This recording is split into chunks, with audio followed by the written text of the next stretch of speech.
You might think others connect with your strengths and your successes. They don't. Could you unintentionally be distancing yourself from those that you should be leading? To be the best leader, you should desire stronger connections with your people to get things like greater influence, better feedback, stronger retention, better collaboration, access to more new ideas for faster problem solving.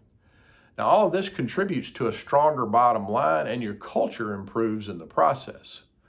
So, how do you connect better with your people?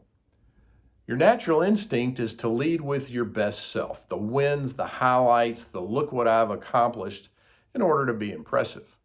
Someone once called this building an altar to me. It feels good in the moment, but it actually creates distance. People admire your strengths, but that's not enough. What can you do this week to better connect with your top stakeholders?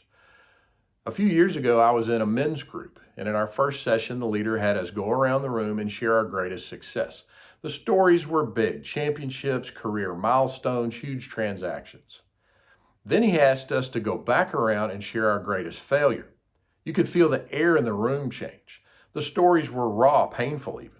And when we finished, the leader went back around the circle and said things like, "Tom, I have no idea what it's like to be a D1 football player, but I do know what it's like to lose a job.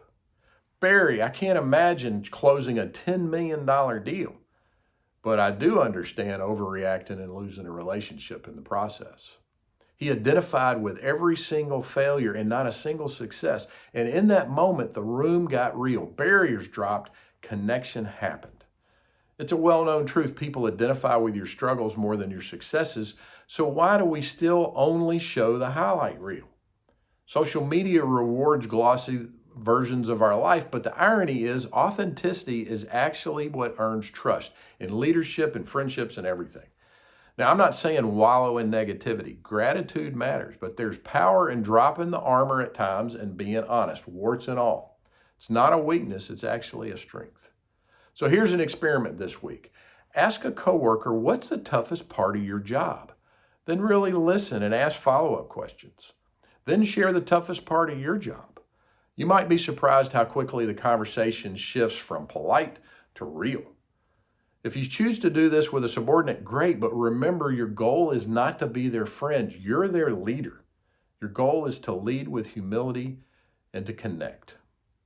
Feel free to respond below with what happens, or even better, message me to see if I can help you connect better with the most important stakeholders in your world. By the way, when your work life improves, your personal life tends to get better as well.